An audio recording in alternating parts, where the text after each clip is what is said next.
Got fitted Japan!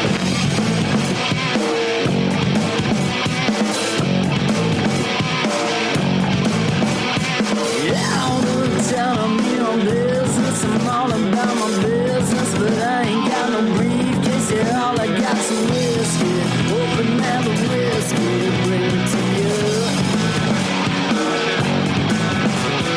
Yeah, I'm leaning up against the door, and my feet set to the floor, and we're messing on go. Yeah, I've been in before. I'm a broken man, needing remedial lands. I'm all about my business.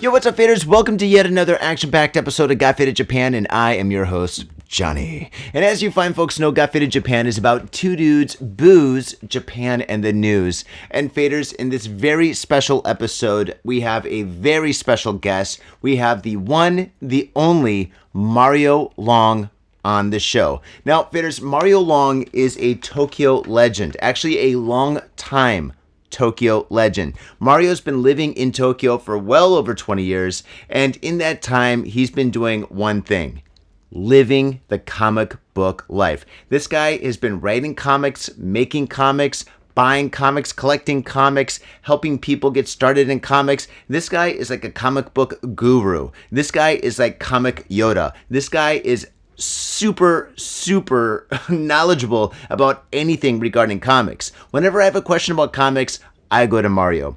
And I'm so thrilled to have Mario here on this episode. Okay, so in this episode, the sound quality is kind of bad because we had to do the Zoom thing because Mario is so incredibly busy with his business and with an event that he's hosting this weekend that he's going to talk about.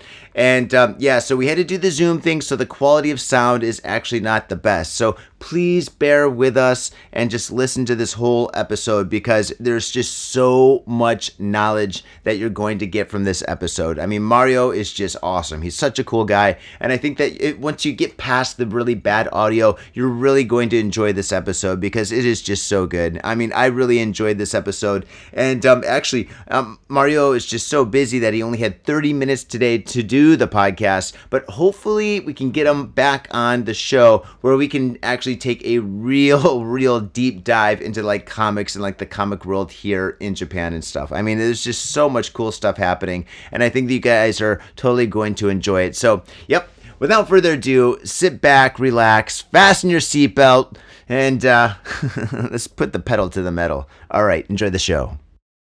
And recently we've been doing something special here on Got Faded Japan. We've been finding really cool people who are doing awesome things here in Japan and getting them on the show and just figuring out how they're doing it and what they're doing and kind of pick their brain a little bit and just making friends. So that's what we're doing right now. And actually, faders, I'm very happy because today we have a legend of a human being here on Got Faded Japan. We have the one, the only Mario Long. Mario Long, welcome to the show. Hey, thank you for having me. That was a fantastic introduction. I don't know if I can beat that. But yeah, I appreciate it, brother. Thank you.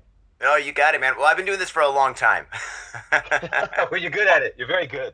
Oh, actually, faders, I gotta come clean. We did this about a week ago, and for some reason, after our sound check, the sound failed, and so we recorded like an hour and a half epic episode, and it was soundless, and we got a lot of complaints from the YouTube live stream, and so that's one we're definitely not going to put on Patreon, and please support us on Patreon. But actually, I want to support you, Mario. So, Mario, you have been called many wonderful things. Some people call you a walking comic book encyclopedia. I last week called you a walking Google, a comic book Google. But you know what? You might even be like a walking comic book AI.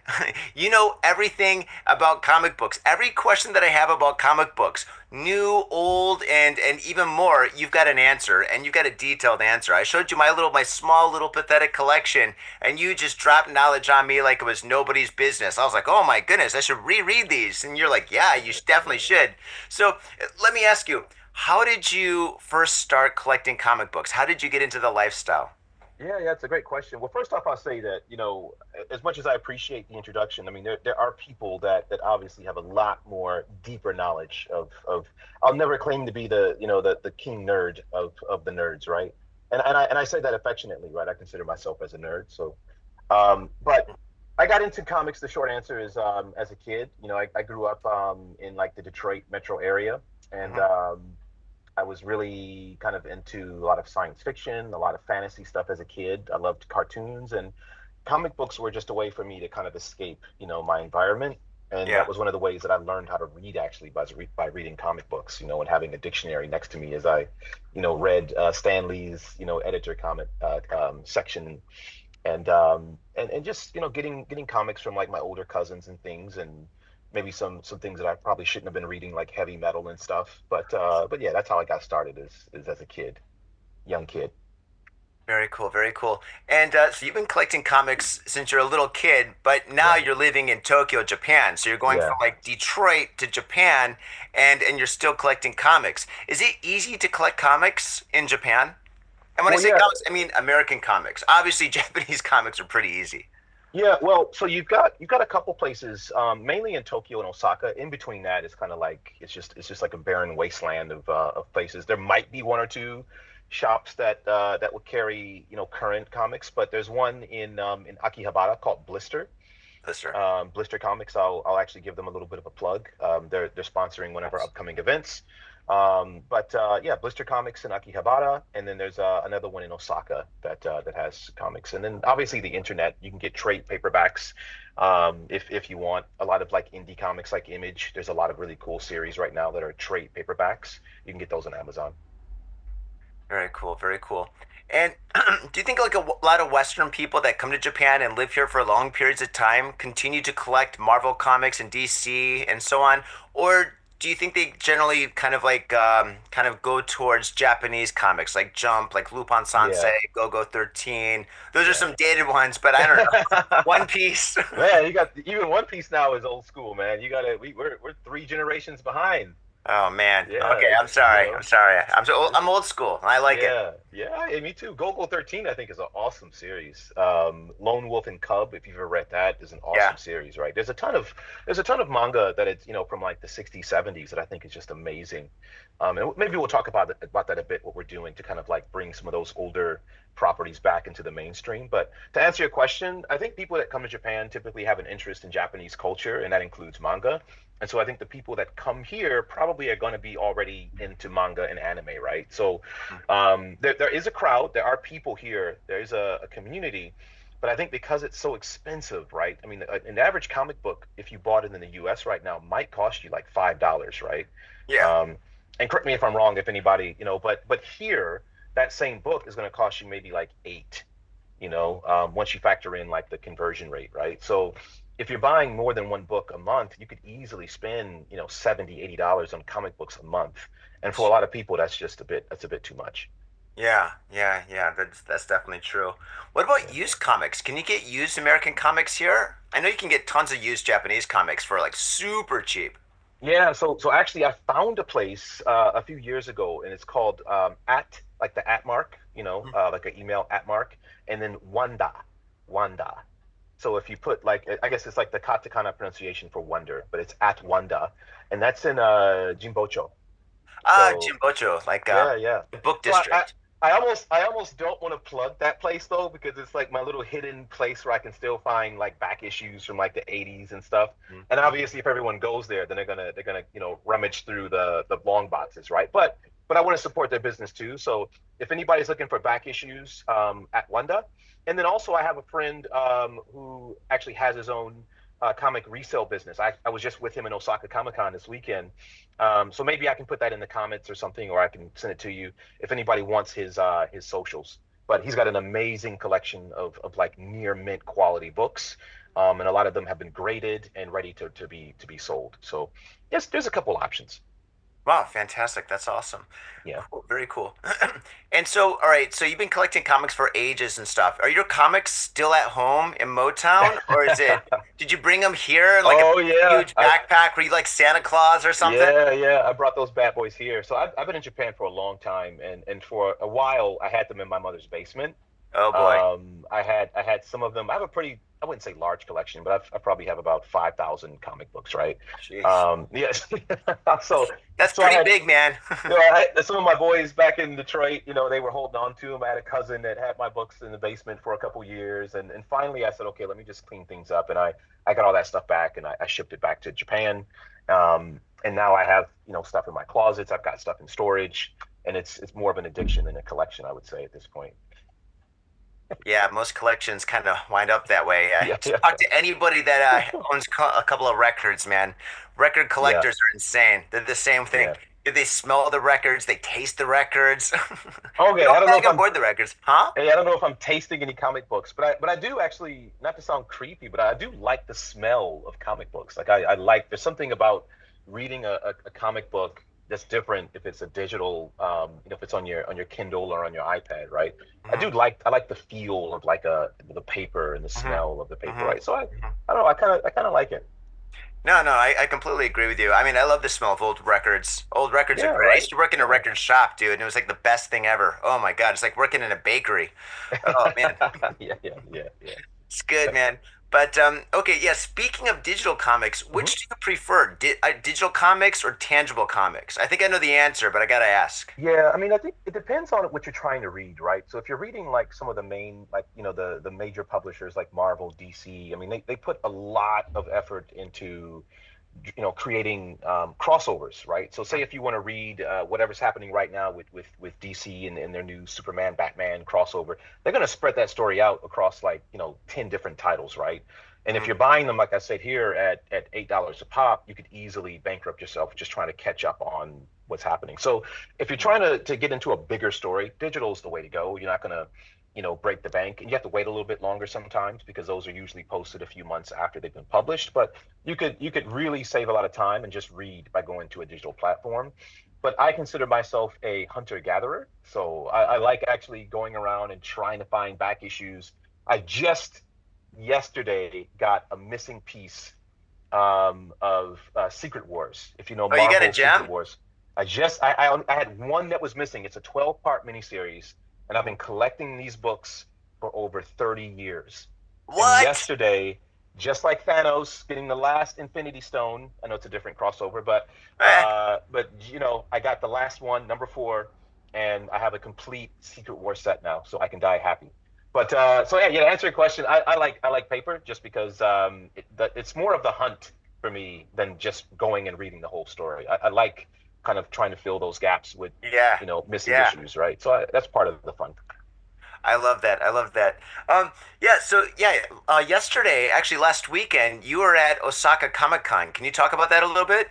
Right, yeah. So it's a 3-day event. It was at the Intex Center in Osaka. It was a massive, I think it was maybe 5 different exhibition halls. So Oh, huge, jeez. huge cosplayer scene, artist alley with tons of international and local artists, merchandising area with a bunch of like licensed good, a lot of Yeah. movie stars like Nicolas Cage was there, Mads What? Mikkelsen, a lot of actors, actresses were there, and it was just a whole vibe. It was a whole scene, and I had a great time. Had a really good time at the event, and I Oh always my do. God.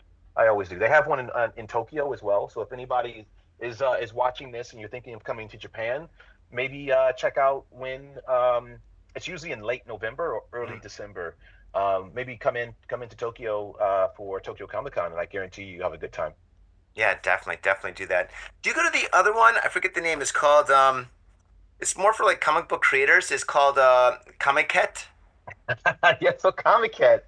Yeah, Comic Cat is Comiket. wild. Have you been? I have not been, but I'm Oh definitely my gonna go. wow. I'm gonna go with the Dose guys. Oh Eventually, yeah, I yeah, gotta yeah, go. The next time, 'cause yeah, they always go, so I gotta go. Especially Little yeah, Sean. yeah. Those guys are awesome, by the way. Just yeah, like shout out to Dose if you guys haven't read their books. They're amazing, amazing art, amazing story, really cool Yeah, people. Just saw them in Osaka at their booth. They were there, and then that's they'll right. be at. We're having an event in Nihonbashi this weekend. They'll be there as well. We'll talk about that in a second. Hmm. But yeah, what was the question you asked? I just forgot my. Oh, was it Comiket? Oh yeah, yeah, okay. So Comic The Cat. craziness of Yeah, Comic-Cats. it's It's so like Thunderdome. Like two people enter, one person yeah, leaves. It's crazy two like that, two right? men enter, one man leave. Yeah. It's a thing. So I usually have a merchandise booth at the Comic Con, or we'll do like a panel discussion or something like that. And I was going to exhibit at Comic Cat, but I had never been to it, so I thought let me just check it out. And my company, Sakura Phoenix, we make manga, we make games, but it's none of it is like too raunchy. It's pretty much like for children or mature. But mature still doesn't mean like hentai, right? I don't know if we can say hentai on YouTube, but You can. um, but yeah, Comic Cat, there's a lot of hentai, like a lot. So It's hardcore. like Like a anything you lot. can imagine that's bad, it's there. And so what it And good. is, there's different days. Now, I don't want to paint it and say that the whole thing is like that. But the day I went, I guess, was hentai day. So, like what people do is they'll take established properties like Dragon Ball or Spirited Away or anything really, right? And they'll turn it into something like pretty perverted. And a lot of the people who draw it, a lot of the mangaka are like these sweet like old ladies, and like you'll go to the booth and they'll smile at you and you'll look at it and you're like, oh, tentacles, and they'll just kind of like go, yeah, that's what I do. So yeah, I decided to not exhibit at that event. But if anyone's in town and you want to see something like truly crazy, go to Mhm. Comic Cat, and it's very different from what you'll get at like a Comic Con or some of the other bigger events. It's an experience. It is, and it's massive. So I went like right after COVID, in like 2023, Mm. 2022, and it was the biggest event that I had seen. Even bigger than the Olympics from what I saw when I was here, right? Because there weren't any, no, any spectators, right? So it was one of the first big events that Tokyo had after like the pandemic era, Mhm. kind of left, and I was blown away. I was blown away. It was a whole subculture that I had never really thought about. That it's on full display there, and it's a lot of people, and they're not the kind of people you would imagine that would be looking at content like that. So I was quite surprised. Yeah. Yeah, I was impressed. Mm. Oh my God. But yeah, so let's talk about what you do in your company. Yeah, sure, sure. Thank you. So Sakura Phoenix is a Yep. manga, tabletop game, and animation production company. Right now, we focus primarily on the manga production and the tabletop game production. We have a partner company that handles animation. So they've done stuff with Netflix, Amazon, and other streaming platforms. Mhm. But right now, what we do is we create our original intellectual properties. I have two right now that are in development. One has officially been announced called God Tier. God tier. God I Tier, dig it. yeah. God Tier comes out as a manga in America on June 17th. If you just Google God Tier and then Mad Cave Studios is the publisher for that. So it's on Crunchyroll, it's on Amazon, it's on Mad Cave's website. The pre-sales are live now until I think May 24th, 23rd. But Awesome. yeah, please go in and pre-sale. It really helps. And then if you can't do that, go into your local comic book shop and hopefully they have a copy there. But it should be around nationwide from June 17th. Nation in Japan or nation in the States? In the U.S., yeah. It's already published in Japan. I had that published maybe 2 years ago. Very cool. Yeah, yeah, I appreciate that. Thank you. But it'll be published basically nationwide in the U.S. From June 17th. Volume one. It's a black and white manga tankobon format, which is Mhm. like around 180 pages. Wow, that's Um, great. yeah, so it's about I think like $10, maybe 10.99 or something like that. Um, it might be cheaper on Crunchyroll if you go to crunchyroll.com, but that's just me. Uh, so, but yeah, and then Volume Two comes out in August, and yeah, it's inspired by Greek mythology. It's a very different take from anything that I've seen before. So Mhm. I think it's an original take on kind of an older concept, but it Very cool. basically is the story of a family trying to survive in the middle of a war, basically between rioters and police, gods and monsters, and then forces even bigger than the gods, the titans, right? So this family is trying to survive in the middle of this massive disturbance, right? And there's a bit of like a little bit of a sci-fi edge to it. But yeah, I'm really proud of the book, and I really hope people give it a chance, and stick with it until we get to the end of the series. Well, that is fantastic. Very, very cool. And it just a quick question regarding your company. Is Mhm. a lot of the stuff that you do regarding comics and comic book art, is it more like American style, like Western style, or is it like French style, or is it Japanese Yeah, style, yeah, or yeah. a That's a great hybrid? question because it's more of a hybrid, right? So what, obviously I'm going to write things that are influenced by my upbringing, by my experience. I can try to write things that are different from my experience, but I'm going to probably write stories in a Western mindset, right? Hmm. But the mangaka, the artists that I work with, a lot of them are Japanese nationals or they're from other countries, and a lot of what we do is manga style. Cool. But we experiment. So like God Tier is a tankobon format book where it's a bit thicker, smaller than a traditional U.S. Comic book. Hmm. But that particular book, you actually read it from left to right, like a traditional U.S. book. Okay. Whereas I have another book that's coming out that I can't quite mention the name of it, but it's pretty cool because we're actually licensing this IP from a Japanese animation company. That will be a traditional manga that goes from right to left. Even though it's in English, you'll read that completely backwards than the way that God Tier is. You got to read it backwards, like from Well, right to left? well, like Japanese books, typically you read them from right to left. Yeah. But the And English?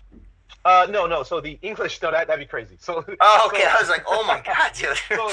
so the Uh-huh. pages and the panels, right? So you would read the Got it. top, you'd read the top right panel first, then the Mhm. top left panel, then the top or the bottom right, then the bottom left, Got it. Got right? it. Got it. And Okay. maybe All at right. first, Cool. at first it's a bit like you might feel a bit disoriented because it's in English, and you're like, well, this is not the way that we read English. But after a while, you're kind of like, your brain will automatically adjust to it, and you'll be okay. You know, I'm curious. The last time I went back home, like, I mean, I love comics. I always buy comics and stuff, Mm. when I go back home. And I go to this place in Ann Arbor, Michigan. I think it's called Vault of Midnight. Yeah, that's an Y- awesome, awesome comic shop. Really, really Yeah. like that place.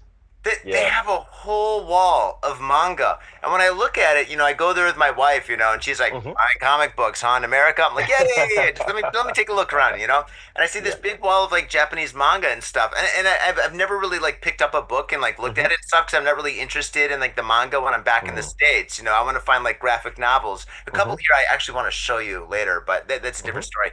But anyway, in America, if you buy, let's just say like Dragon Ball Z, or if you Hmm. buy like let's say Lupin Sensei or something, Yeah. is of course it's in English, but is like the setup is like the layout like American style, or is it Japanese style Yeah, yeah. backwards? I I'm think not sure. that's an excellent question, right? So when manga was first kind of being adapted for US audiences, and you had like Viz back in like maybe the 90s that were getting the Yeah. licenses for Dragon Ball, they Hmm. would use what's called a mirror technique, right? Where they would just horizontally flip the image, and then that way you could read it from left to right. But but as you know, as an artist yourself, like that really affects, the symmetry of a lot of art is not 100% accurate. So if you Yeah. mirror flip something, a lot of the artwork looks weird because it wasn't made to be viewed that way, right? Hmm. So it actually had kind of a negative effect on the experience with the book because the artwork isn't exactly how the artist intended it to be. So now fast forward, 30 years, and audiences now, readers are a lot more mature in the sense Yeah. that they can read a book in English from right to left, and like I said, their brain automatically adjusts to that.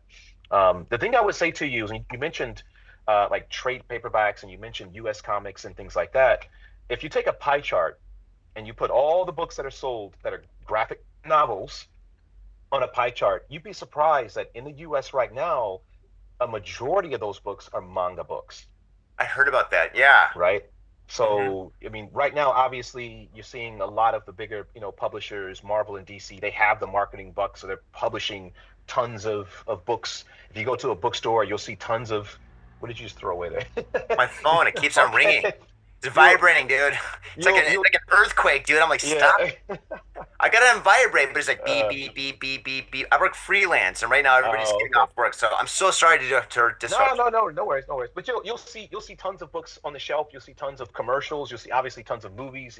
Marvel has movies coming out, DC has movies coming out, but the people are speaking and the people are saying we want manga, and so that's what's selling right now. So obviously you've got like your core Batman, Superman, Spider-Man fans, but a lot of these other titles might not be selling as well because a lot of the audience is gravitating now towards manga.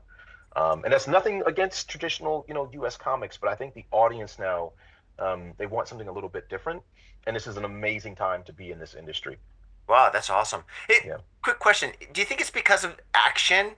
Like a lot of Japanese comics is just action, action, action, action in your face, page turner, page turner. Is it Yeah. that, or do you think it's like the stories that they're so radically different than American Hmm. style stories, or maybe a combination of everything? Or Yeah, I of think it's course a the artwork. combination.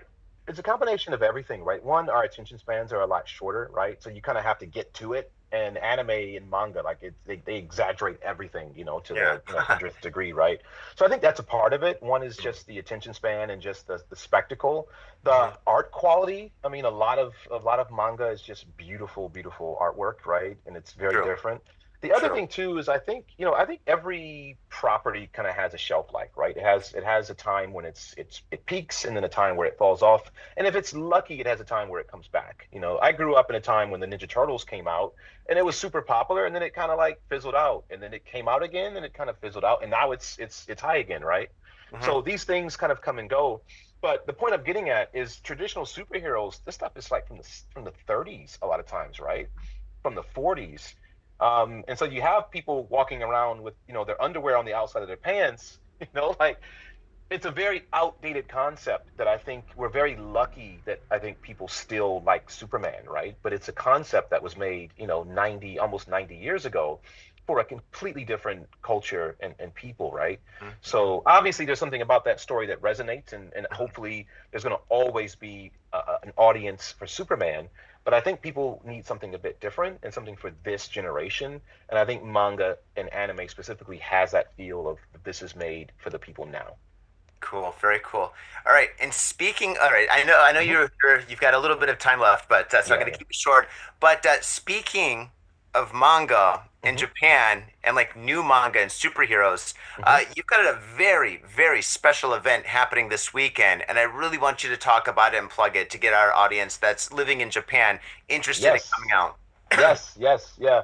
This is very cool. I'm actually really proud of this event. We've been planning this for a very long time. And so the organization is called Legacy Art Japan, and it's a collective of my company, Sakura Phoenix, my partner company, Day Art Stagio, that's animation studio, and then another one of our partners, Dante Carver, who's a major talent on TV and film here in Japan. So the three of us came together and put together this organization called Legacy Art Japan, and the focus of it is to kind of put a spotlight on foreign and local talent and to give them a wider audience here in Japan, introduce them to commercial activities with companies that might want to hire them to do illustration work or live art performances. And then also just to help them build a fan base here. So when they come to Japan, they have a warm reception and people know who they are. And so we started off with a huge, huge superstar in the comic scene, Hmm. a gentleman named Ryan Benjamin. Hmm. Ryan Benjamin has been in the industry for a very long time. As far back in the 90s, he worked with Marvel, DC, Image Comics, like when they first took off, Wildstorm, like all these major, IP that he's worked on over the decades, and his amazing work is just it's hard to even put into words, right? So Ryan Benjamin is doing an exclusive collection of artwork that he's prepared for this exhibition. It'll be in Nihonbashi on Friday and Saturday. It's a 2-day event. It's a five-story building. Five-story Nice, building. We're gonna have nice. live music. We're gonna have a VIP lounge. We're gonna have DJs. We're gonna have drinks, food, and artwork, original artwork, and prints of the artwork will be available for sale. We'll do a charity auction. I mean, it's just all types of stuff. So if you are in Tokyo this weekend, May 9th, May 10th, and you're not at that event, you're doing something wrong with your life. I'll be there. I'll You'll be definitely there. be. I'm going to be You'll there be for there. both days. Be there, be square. But yeah, I'm very happy about this event. It's the first one that we've done like this. We want to do more. We'll probably do another one in December for the Tokyo Comic Con. And yeah, this is going to be fantastic. So please, everybody, if you're listening, come on down. The tickets are free. You know, we ask that you buy one drink at the door, but the actual ticket itself is free. And, you know, I think you'll meet some new people. You might see some familiar faces. You'll obviously see some really cool artwork. Ryan Benjamin will be there doing live art performances and signing autographs on prints and doing commissions as well. So this is a really cool thing. He was one of the hottest artists at the Osaka Comic-Con, and he's extended his stay to basically be at this event. So I'm really happy to have him here, and I can't wait for people to have a chance to meet him and see his artwork. Fantastic. That's awesome. Mario, thank you so much for being on the show. No, thank you. Really appreciate it, brother. Thank I know you. we went over just about a minute or so. You got a meeting happening right now, so I'm just like, oh my God, I'm trying to like get me. All right. We're a minute over, right? But you're okay? All right. Yeah. No worries. No worries. Yeah. Oh man, Mario, dude, thank you so much for being on the show. It's so great to hang out with you again. It's so great to pod with you. I can't wait to see you this weekend. Awesome. I'm so excited about all the wonderful things that you're doing here in Japan, all the wonderful things that you're going to be doing in Japan, and with like the rest of like your awesome career, collecting comics, making comics, and just adding and fueling, putting gasoline on the comic community and blowing it up and make it as big as you can, man. Because I know that's what you're doing, dude. Oh man, thank you so much for being awesome, dude. I'm so happy. Thank you so much for your support, your energy. Really appreciate it. Look forward to seeing you this weekend. And again, spread the word. If you guys are in Tokyo this weekend, please come on and see us. Appreciate it. Absolutely. Faders, you know what to do. Go down in the show notes and click on the links. All the links for everything that he's doing is down there, especially for the show that's coming up this weekend. It's going to be great. We look forward to seeing you there, and thank you so much. And we'll catch you next time, Faders. Peace. See ya. Yo, what's up, Faders? Got Faded Japan has got a new sponsor. Our new sponsor is Gamuso Bar, located in Asagaya, Tokyo.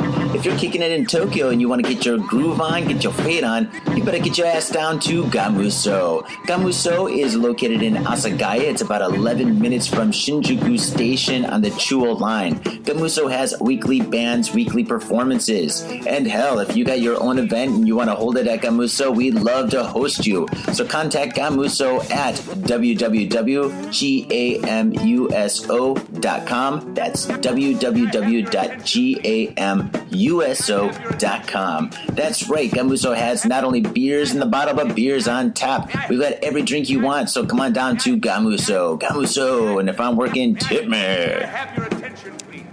Attention. Hey, yo, what's up, Faders? Johnny here. You know I love booze and news, but I also love art. So come on down to thespiltink.com and check my art out. I've got tons of stuff there for you to check out. I've got paintings, I got prints, I got videos. And I tell you what, if you like a painting, I could probably sell it to you. And I tell you what, if I can't sell you that painting, I will definitely sell you a print. I've got prints of all my work. Prints are about 2,000 yen each, about $20, but if you buy two, you get the third one for free. So come on down to thespiltink.com. Yo, and on top of that, I'm looking for commissioned work. So if there's something that you want me to do, I can make it for you. Just check out my stuff and see if you like my style. And if you like my style, I can definitely paint you anything on canvas, paper, whatever. I've done it all. So come on down to thespiltink.com. That is THESPILTINK.com. Thespiltink.com. Proper. Mitsuya Liquors. Yo, what's up, Faders? If you're in Asia, if you're in Japan, if you're in Tokyo, if you're in Asagaya, you better get down to Mitsuya Liquors. That's right, for the most affordable prices in Japan, you can get over 300 different kinds of beer. That's right, over 300 different kinds of beer. And of course, they got all the shochu you need, all the sake you need, and of course, they got wine from California to Italy to France to New Zealand. They got it all. When I say they got it all, they really, seriously got it all. There's no joke about that. So get down to Mitsuya Liquors. And if you go in there and you say, Got Faded Japan, you will be more than welcome to go into their back room and drink those beers that you just purchased. That's right, Got Faded Japan at Mitsuya Liquors. And 3 times a week, they have a sushi chef there. So get your sushi on, get your drink on, get your fade on, and come on down to Mitsuya Liquors, located comfortably in Asagaya, about 5-minute walk from the station. In Tokyo and craving soul food? We've got just the place for you. Soul Food House in Azabu Juban. Check out what we do at soulfoodhouse.com. Come by and taste the love. We look forward to feeding you. Are you in Harajuku with some out-of-town friends or your family or significant others? Yeah! Do you want to chill and drink beer and eat sandwiches while your friends overpay for glitter unicorn socks? Yeah! And the flavor's gonna make you complete at Harry's Sandwich Company. So come on down to Harry's Sandwich Company in the heart of Harajuku, right off Takeshita Street. See you there! My little brother, a goddamn shit-sucking vampire. Oh, you wait till Mom finds out, buddy. I've got a government job to abuse and a lonely wife to fuck. As far back as I can remember, I always wanted to be a gangster. God, the pressure! I can't take it! I can't take it! I can't get to it! You sure I should do this, man? We're going drinking! We came, we saw, we kicked his ass! Your move, creep. Oh, man. I will never forgive your ass for this shit. This is some fucked up repugnant shit. Ah, fuck it, dude. Let's go bold.